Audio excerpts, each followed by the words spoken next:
Rehoboth ஊழியங்கள் வழங்கும் வார்த்தையின் நேரம்.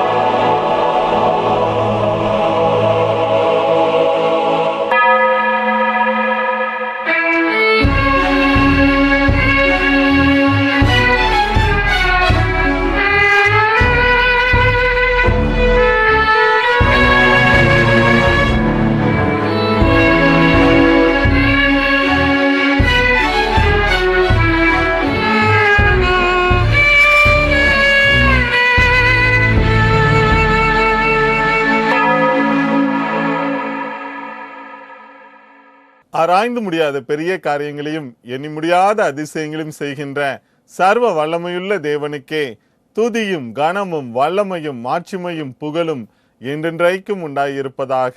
ஆமேன். இந்த நாளிலும் இந்த நேரத்திலும் இந்த வார்த்தை நேரம் நிகழ்ச்சியின் மூலமாக உங்களை சந்திப்பதிலே மிகுந்த மகிழ்ச்சி அடைகின்றேன். கர்த்தர் உங்களை ஆசீர்வதிப்பாராக. இந்த நாளிலும் தேவன் உங்களோடு கூட பேசுகின்ற வார்த்தை, மலைகளை எல்லாம் வழிகளாக்கும் தேவன். God who makes way through mountains. மலைகள் எதை குறிக்கிறது என்றால் தடைகள். உலக பிரகாரமாக அநேக தடைகள் நம்முடைய வாழ்க்கையில இருக்கும். அதைத்தான் மலைகள் குறிக்கின்றது. ஏன்னா மலைகள்ல ஒரு பக்கத்திலிருந்து மறுபக்கம் செல்ல வேண்டும் என்றால் அநேக தடைகளை தாண்டி செல்ல வேண்டும். அதுபோலதான் நம்முடைய வாழ்க்கையிலும் கூட அநேக தடைகள் நமக்கு முன்பாக மலை போன்று இருந்தாலும் இவைகளை மாற்றக்கூடிய ஒரே ஒருவர், அவர் யார் என்றால் நம்முடைய அருள்நாதர் இயேசுதான். வாசிக்கலாம். ஏசாயா 49 அதிகாரம் 11 வசனம், என் மலைகளை எல்லாம் வழிகளாக்குவேன், என் பாதைகள் உயர்த்தப்படும் என்று கூறப்பட்டுள்ளது. இந்த ஏசாயா 49 அதிகாரத்திலே பார்க்கும் பொழுது இஸ்ரவேல் ஜனங்கள் பல இடங்களிலே சிதறி இருக்கின்றார்கள். அவர்களை மறுபடியும் கூட்டி சேர்க்கும் வண்ணமாக அவர் வாழ்க்கையில எவ்வளவோ கஷ்டங்கள், கண்ணீரின் பாதைகளிலே அவர்கள் கடந்து சென்று அங்கங்கே சிதறி இருக்கின்றவர்களை ஒருங்கிணைந்து இருக்கின்ற அருமையான ஒரு சம்பவத்தை தான் இந்த ஏசாயா 49 அதிகாரம் 11 வசனத்துல ஆண்டவர் சொல்கின்றார். என் மலைகளை எல்லாம் வழிகளாக்குவேன், என் பாதைகள் உயர்த்தப்படும் என்று. நம்முடைய வாழ்க்கையிலும் கூட அநேக தடைகள் நமக்கு முன்பாக இருக்கலாம். மலை போன்ற சூழ்நிலைகள், யார் நம்ம இதிலிருந்து விடுதலை தருவார் என்று. அப்படிப்பட்ட சூழ்நிலைகளிலே தேவனே நமக்காக இறங்கி வந்து இந்த நாளிலும் கூட இந்த வார்த்தை நேரம் நிகழ்ச்சியின் மூலமாக அவரே நமக்கு விடுதலை தருகின்றவராய் இருக்கின்றார். ஒரு நெடுஞ்சாலையில பார்த்தீங்கன்னா மலைகளுக்குள்ளாக ஊடுருவி சென்று சாலைகளை போட்டிருப்பார்கள். அது பார்ப்பதற்கு மிக அழகாக இருக்கும். ஆனால் அதை அவர்கள் உருவாக்குவது மிகவும் கடினமாக இருந்திருக்கும். அதுபோலதான் இந்த கடினமான நம்முடைய வாழ்க்கை பயணத்திலும் கூட ஆண்டவர் நமக்கு துணையாக வரும் பொழுது அவரே நமக்கு எல்லாவற்றையும் நேர்த்தியும் செம்மையுமாக்கி நம்முடைய வாழ்க்கையை லகுவாக்கி நாம் அடைய வேண்டிய இடத்தை அவர் அடைய செய்கின்றார். லூக்கா 3 அதிகாரம் 4 முதல் 5 வசனங்களிலே நாம் பார்க்கும் பொழுது, பள்ளங்கள் எல்லாம் நிரப்பப்படும், சகல மலைகளும் குன்றுகளும் தாழ்த்தப்படும், கோணலானவைகள் செவ்வையாகும், கரடானவைகள் சமமாகும் என்றும், மாம்சமான யாவரும் தேவனுடைய இரட்சிப்பை காண்பார்கள் என்று கூறப்பட்டுள்ளது. ஏசாயா அதிகாரம் 57 வசனம் 14 கூட, வழியை உயர்த்தி உயர்த்தி அதை செம்மைப்படுத்தி இடரல்களை என் ஜனத்தின் வழியிலிருந்து எடுத்து போடுங்கள் எனப்படும் என்று கூறப்பட்டுள்ளது. ஆம் பிரியமானவர்களே, முதலில் நாம் பார்த்தோம் என்றால் லூக்கா 3 அதிகாரம் 4 முதல் 5 வசனங்கள்ல வாழ்க்கையில் உள்ள பள்ளங்கள், நம்முடைய வாழ்க்கையில அநேக ஏற்ற தாழ்வுகள் நம்முடைய வாழ்க்கை பயணத்துல இருக்கும். ஒருவேளை ஒரு சில சூழ்நிலைகளில் நாம் மகிழ்ச்சியினால் நிறையப்பட்டிருப்போம். ஆனா ஒரு சில சூழ்நிலைகளிலே நம்மை நாமே சோர்வுக்குள்ளான சூழ்நிலையில இருந்து கொண்டிருக்கலாம். இப்படிப்பட்ட தருணத்துல தேவனே நமக்கு வந்து சரி செய்கின்றார். அதோடு கூட சகல மலைகளும் குன்றுகளும் நம்முடைய வாழ்க்கையில பெரிய பெரிய தடைகள், நம்முடைய வாழ்க்கையில நம்ம எந்த லட்சியத்தை அடைய வேண்டுமோ, எந்த இலக்கை அடைய வேண்டுமோ அதற்கு தடையாக இருக்கின்ற எல்லா காரியத்தையும் அவரே மாற்றி போடுகின்றவராய் இருக்கின்றார். எல்லா சூழ்நிலைகளையும் தேவன் மாற்றுகின்றார். ஒருவேளை சரீர பிரகாரமாக வியாதினால கஷ்டப்பட்டு கொண்டிருக்கலாம், இல்லை என்றால் பண பிரச்சனையினால கஷ்டப்பட்டு கொண்டிருக்கலாம், இல்லை என்றால் மன ரீதியாக பாதிக்கப்பட்டிருக்கலாம். ஏதோ ஒரு சோர்வு, நீண்ட நாட்களாக தீராத பிரச்சனைகள், அது நிமித்தம் நம்முடைய வாழ்க்கையில எண்ணங்களிலே சோர்வு, வாழ்விலும் சோர்வை சந்தித்து கொண்டிருக்கலாம். இந்த சூழ்நிலைகளிலே தேவன் நம்முடைய வாழ்க்கையில உள்ள எல்லா கோணலானவைகளையும் அவரே செவ்வையாக்குகின்றார். மாம்சமான யாவரும் அவருடைய இரட்சிப்பை காண்பார்கள் என்று கூறப்பட்டுள்ளது. அவருடைய விலையேற பெற்ற அவருடைய அபிஷேகத்தை, அவருடைய இரட்சிப்பை, அவருடைய சமாதானத்தை தேவன் நமக்கு தருகின்றார். நம்முடைய கஷ்டமான சூழ்நிலைகளிலே அதை தந்து நமக்கு ஆசீர்வாதத்தை கட்டளையிடுகிறார். இதைத்தான் ஏசாயா 57:14 சொல்லப்பட்டுள்ளது. வழியை உயர்த்தி உயர்த்தி அதை செம்மைப்படுத்தி இடரல்களை என் ஜனத்தின் வழியிலிருந்து எடுத்து போடுங்கள் எனப்படும் என்று கூறப்பட்டுள்ளது. நம்முடைய வாழ்க்கையில் உள்ள வழிகளை எல்லாம் தேவனை உயர்த்துகின்றார், அதனை செம்மைப்படுத்துகின்றார். எல்லா இடரல்களையும் நீக்கி போட்டு அவரே நம்முடைய வழிகளிலே அவர் நம்மை கிருபையாய் நடத்துகின்றார். மலைகளை எல்லாம் வழிகளாக்கும் தேவன் நம் வாழ்வில் 3 விதங்களில் மலைகளை அசைத்து வழிகளை உண்டாக்குகின்றார் என்று பார்க்கலாம். முதலாவது பார்க்கலாம், மலைகளை எல்லாம் வழிகளாக்கும் தேவன் நம் வாழ்வில் மலைகளை அசைத்து வழிகளை உண்டாக்குகின்றார். மலை என்பது நம்ம அனைவருக்கும் தெரிந்த ஒரு காரியம். ஆண்டவரால் படைக்கப்பட்டது மிகவும் கடுமையாக இருக்கும். அதை அகற்ற வேண்டுமென்றால் ஒரு மனிதனால் முடியாதது. ஆனால் அவ்விதமான காரியத்தை கூட தேவனால் அகற்ற முடியும். ஏனென்றால் இந்த மலையை படைத்தவரே அவர்தான். இந்த உலகத்தில் உள்ள எல்லா படைப்புகளும் அவரால் உண்டாக்கப்பட்டது. அது அசைக்க வேண்டுமென்றால் அவரால் தான் முடியும். இது எதை குறிக்கிறது என்றால், நம்முடைய வாழ்க்கையிலும் கூட அநேக பிரச்சனைகள் நம்மை சூழ்ந்திருக்கலாம். இந்த வார்த்தை நேரம் நிகழ்ச்சியை கேட்டுக்கொண்டிருக்கும் பொழுதே இதிலிருந்து நான் மீண்டு வருவேன் என்று எண்ணிக்கொண்டிருக்கலாம். நம் விசுவாசம் நம் மலைகளை அசைத்து வழிகளை உண்டாக்கும் என்று முதலாவது பார்க்கலாம். ஆண்டவர் நமக்கு தருகின்ற விசுவாசம், அதைத்தான் மிகவும் நமக்கு அவர் ஒரு பெரிய விலையேற பெற்ற பொக்கிஷமாக தந்திருக்கின்றார். அந்த விசுவாசத்தை நாம் அவர் மீது வைக்கும் பொழுது அவரே மலைகள் போன்ற பிரச்சனைகள் நம் வாழ்க்கையில் இருந்தாலும் கூட அவற்றிற்கான வழிகளை அவர் திறந்து தருகின்றார். அவர் faith can move mountains and make way என்று கூறப்பட்டுள்ளது. மத்தேயு 17:20 கூறப்பட்டுள்ளது.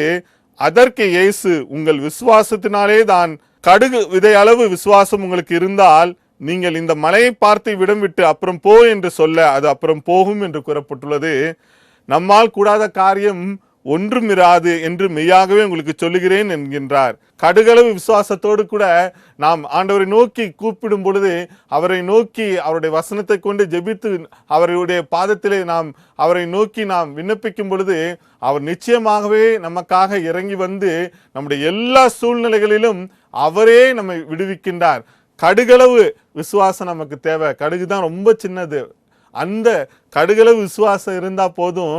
நாம் எதை குறித்து கேட்டாலும், மலைகளை பார்த்து பெயர்ந்து போய் என்று சொன்னாலும் ஆண்டவர் அவருடைய கிருபையினால அந்த வார்த்தையை கனம் பண்ணுகின்றார், நம்முடைய சூழ்நிலைகளை மாற்றுகின்றார். இந்த நாளிலும் கூட மத்தேயு 17:14-18 நாம் பார்க்கும் பொழுது, அவர்கள் ஜனங்களிடத்தில் வந்தபோது ஒரு மனுஷன் அவரிடத்தில் வந்து அவர் முன்பாக முழங்கால் படியிட்டு, ஆண்டவரே, என் மகனுக்கு இரங்கும், அவன் சந்திர ரோகியாய் கொடிய வேதனைப்படுகிறான், அடிக்கடி தீயிலும் அடிக்கடி ஜலத்திலும் விழுகிறான், அவனை உம்முடைய சீஷர்களிடத்தில் கொண்டு வந்தேன், அவனை சொஸ்தமாக்க அவர்களால் கூடாமற் போயிற்று என்றான். இயேசு பிரதியுத்தரமாக, விசுவாசமில்லாத மாறுபாடுள்ள சந்ததியை, எதுவரைக்கும் நான் உங்களோடு இருப்பேன், எதுவரைக்கும் உங்களிடத்தில் பொறுமையாய் இருப்பேன், அவனை என்னிடத்தில் கொண்டு வாருங்கள் என்றார். இயேசு பிசாசை அதட்டினார். உடனே அது அவனை விட்டு புறப்பட்டது. அந்நேரமே அந்த இளைஞன் சொஸ்தமானான்.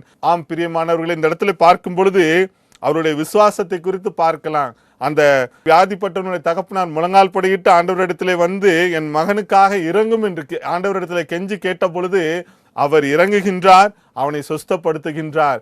கடுகளவு விசுவாசம் இருந்தா போதும். நம்முடைய வாழ்க்கையிலும் கூட எப்பேற்பட்ட வியாதினாலும் கூட நாம் கஷ்டப்பட்டு கொண்டிருக்கலாம், மருத்துவர்கள் கைவிட்டு இருக்கலாம், இல்லை என்றால் சூழ்நிலைகள் நமக்கு எதிர்மறையாக இருக்கலாம். எவ்விதமான வியாதிகள் நம்முடைய வாழ்க்கையில் இருந்தாலும் கூட ஆண்டவரிடத்திலே நாம் விசுவாசத்தோடு நாம் ஜெபிக்கும் பொழுது, அவரை நோக்கி கூப்பிடும் பொழுது, நம்மை தாழ்த்தி அவரை நோக்கி கூப்பிடும் பொழுது அவர் நமக்கு விடுதலை தருகின்றார்.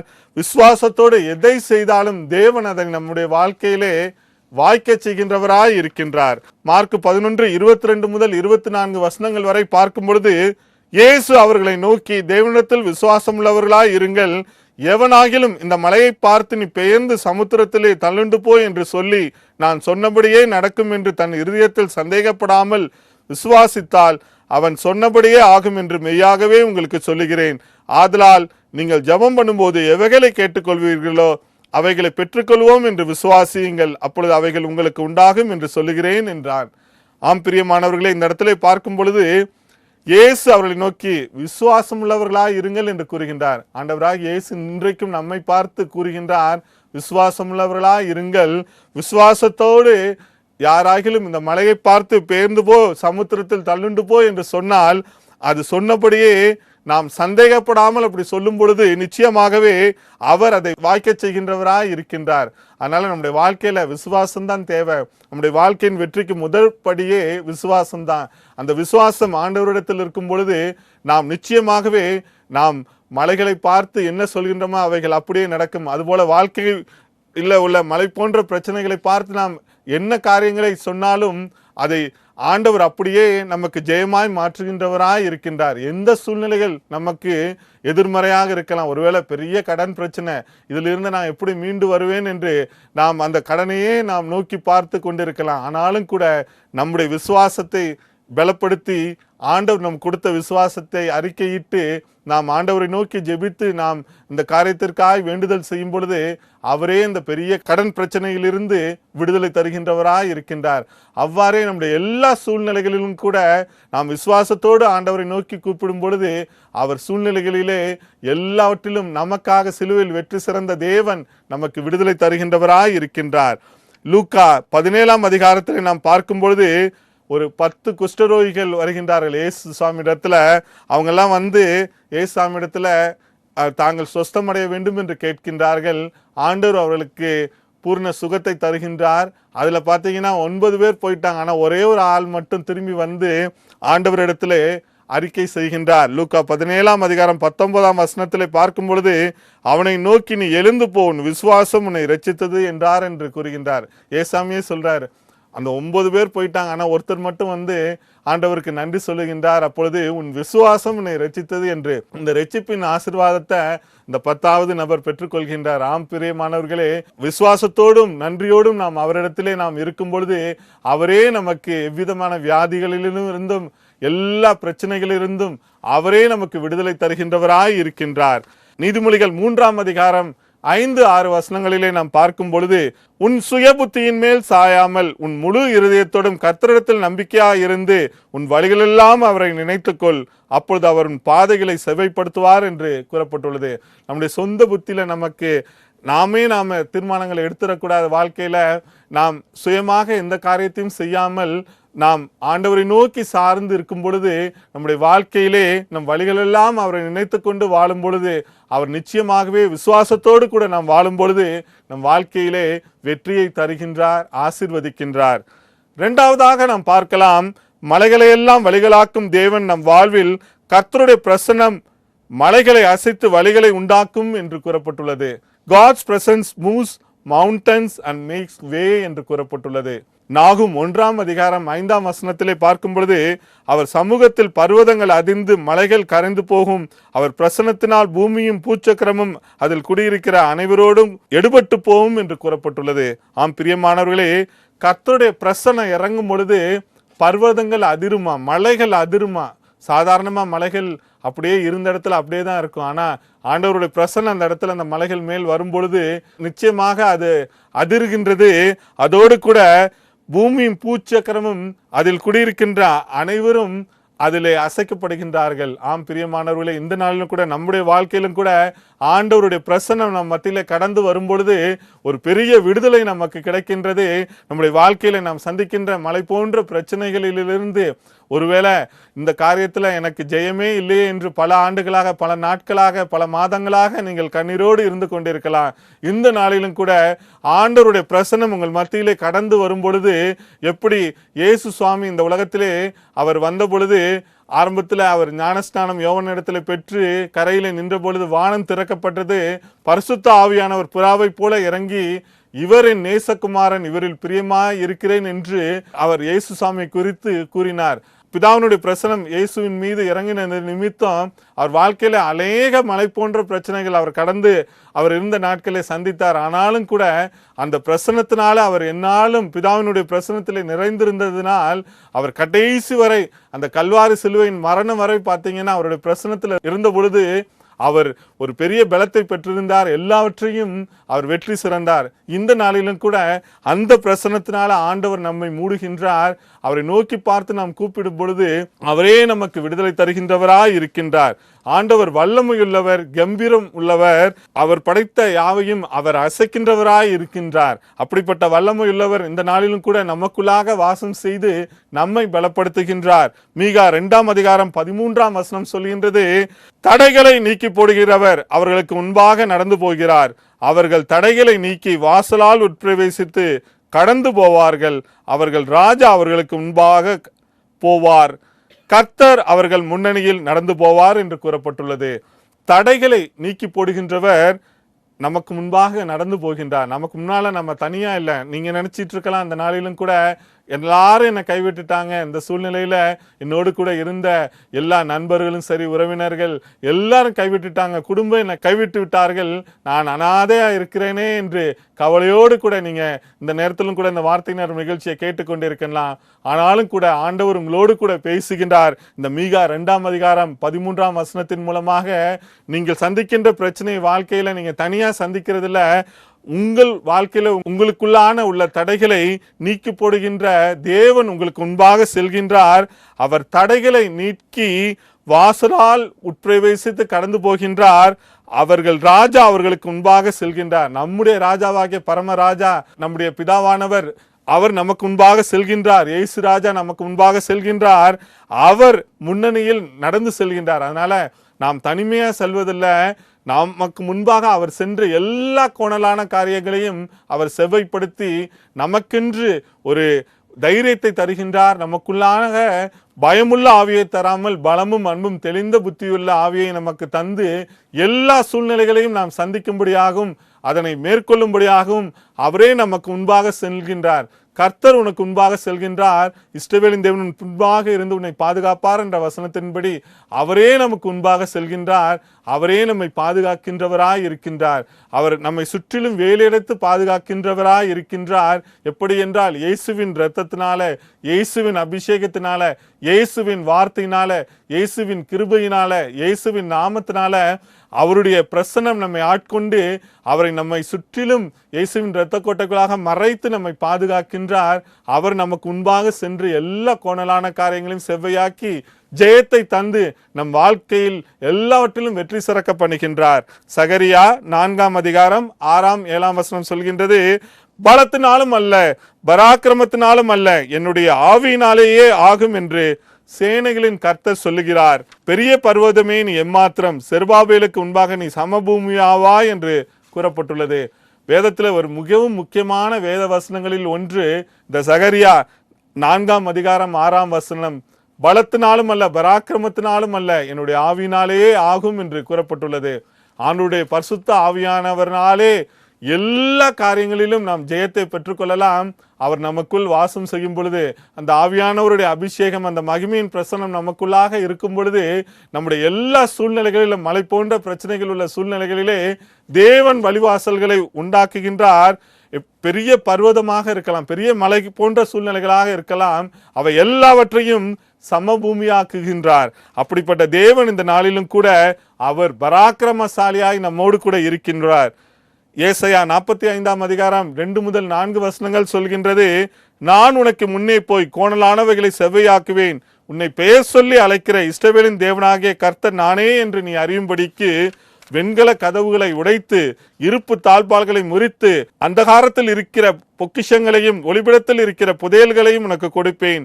நான் என் தாசனாகிய யாக்கோபின் நிமித்தமும் நான் தெரிந்து கொண்ட இஸ்ரவேலின் நிமித்தமும் நான் உன்னை பெயர் சொல்லி அழைத்து நீ என்னை அறியாதிருந்தும் உனக்கு நாமம் தரித்தேன் என்று கூறப்பட்டுள்ளது. நாம் ஒருவேளை ஆண்டவர் அறியாதிருந்த நாட்களில் கூட அவர் நம்மை தெரிந்தெடுத்து இவ்விதமான ஆசீர்வாதங்களை தேவன் நமக்கு தருகின்றவராய் இருக்கின்றார். சங்கீதம் 114:4 இவ்வாறு கூறுகின்றது, மலைகள் ஆட்டுக்கடாக்களைப் போலவும் குன்றுகள் ஆட்டுக்குட்டிகளைப் போலவும் துள்ளினது என்று. ஆண்டவருடைய சத்தத்தினால், அவருடைய அதிர்வினால் மலைகள் குலுங்கினதா. அப்படி வல்லமையுள்ள தேவன் இந்த நாளிலும் கூட அவருடைய பிரசன்னத்தினால உங்களை மூடுகின்றார். அவர் நம்மோடு கூட இருக்கின்றார். மூன்றாவதாக நாம் பார்க்கலாம், மலைகளை எல்லாம் வழிகளாக்கும் தேவன் நம் வாழ்வில் கர்த்தருடைய வார்த்தை மலைகளை அசைத்து வழிகளாக்கும் என்று கூறப்பட்டுள்ளது. ஆம் பிரியமானவர்களே, God's way will move mountain and make a way என்று கூறப்பட்டுள்ளது. ஆம் பிரியமானவர்களே, இந்த நாளிலும் கூட கர்த்தருடைய வார்த்தை அவ்வளவு வல்லமை உள்ளது. அது பார்த்தீங்கன்னா நம்முடைய வாழ்க்கையில எல்லா காரியத்திலும் ஜெயத்தை தருகின்றதா இருக்கின்றது. ஏசாயா 40ஆம் அதிகாரம் 3 முதல் 5 வசனங்களிலே பார்க்கும் பொழுது, கர்த்தருக்கு வழியை ஆயத்தப்படுத்துங்கள், அவாந்தர வழியிலே நம்முடைய தேவனுக்கு பாதையை செவ்வை பண்ணுங்கள் என்றும், பள்ளமெல்லாம் உயர்த்தப்பட்டு சகல மலையும் குன்றும் தாழ்த்தப்பட்டு கோணலானது செவ்வையாகி கரடு முரடானவைகள் சமமாக்கப்படும் என்றும், கர்த்தரின் மகிமை வெளியரங்கமாகும், மாம்சமான யாவும் அதை ஏகமாய் காணும், கர்த்தரின் வாக்கு அதை உரைத்தது என்றும், வனாந்தரத்திலே கூப்பிடுகிற சத்தம் உண்டாயிற்று என்று கூறப்பட்டுள்ளது. இவை அனைத்தையும் கர்த்தருடைய வாக்கு உரைத்தது என்று, ஆண்டோடைய வார்த்தை வல்லமையுள்ளது. ஆதியிலே தேவனுடைய வார்த்தை வந்தது, அந்த வார்த்தை ஜீவனாய் இருந்தது, அது இன்றும் ஜீவனோடு இருந்து கொண்டிருக்கின்றது. வார்த்தை தான் தேவன், தேவன்தான் வார்த்தை. அந்த வார்த்தை பார்த்தீங்கன்னா, கர்த்தருக்கு வழியை ஆயத்தப்படுத்துங்கள், அவாந்தர வழியிலே நம்முடைய தேவனுக்கு பாதையை செவ்வை பண்ணுங்கள் என்று கூறப்பட்டுள்ளது. இதை எதை குறிக்கிறது என்றால், ஆண்டவராகிய இயேசுவின் முதலாம் வருகைக்கு முன்பாக யோவான் ஸ்நானகன் இந்த காரியத்தை சொல்லுகின்றார். அவர் கர்த்தருக்கு வழியை ஆயத்தப்படுத்துகின்றார்.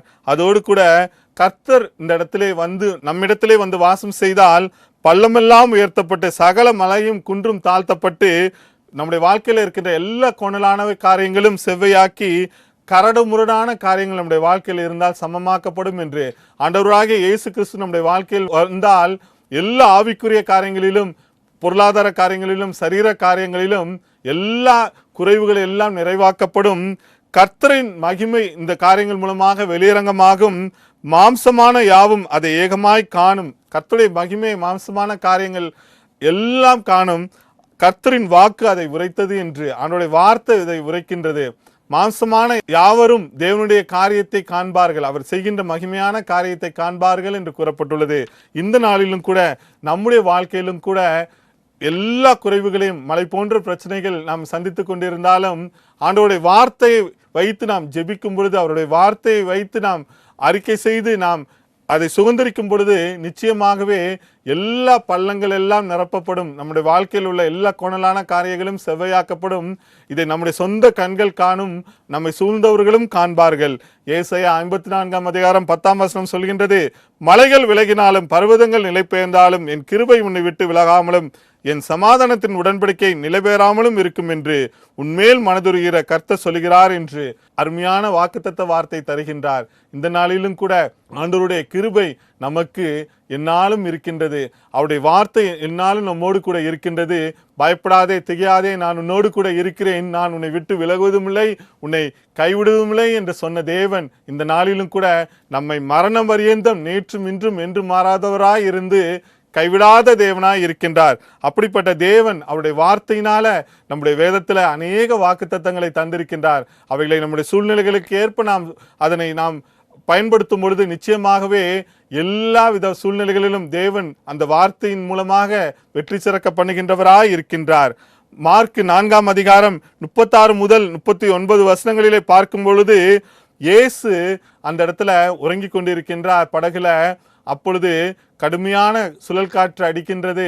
அந்த நேரத்துல படகு அமிழ போகின்ற சூழ்நிலை, அங்க இருக்கின்ற சீஷர்கள் பயப்படுகின்றார்கள், இயேசுவை எழுப்புகின்றார்கள். அவர் அயர்ந்த நித்திரையா இருக்கின்றார். அந்த சூழ்நிலையில இயேசு எழுந்து ஒரு வார்த்தையை சொல்கின்றார். காற்றையும் கடலையும் பார்த்து இறையாதே அமைதலாயிரு என்று கூறுகின்றார். மார்க் 4ஆம் அதிகாரம் 39ஆம் வசனத்திலே பார்க்கும் பொழுது, அவர் எழுந்து காற்றை அதட்டி கடலை பார்த்து இறையாதே அமைதலாயிரு என்றார். அப்பொழுது காற்று நின்று போய் மிகுந்த அமைதல் உண்டாயிற்று என்று கூறப்பட்டுள்ளது.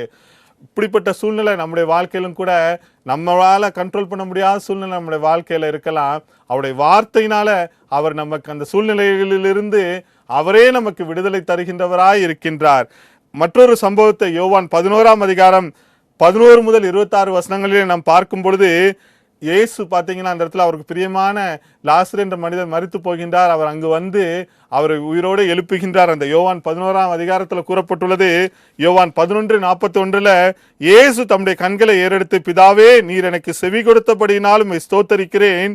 யோவான் 11:42 நீர் எப்பொழுதும் எனக்கு செவி கொடுக்கிறீர் என்று நான் அறிந்திருக்கிறேன் என்று கூறுகின்றார். இயேசுவின் வார்த்தையை பிதாவானவர் செவிசாய்க்கின்றார் என்று கூறப்பட்டுள்ளது.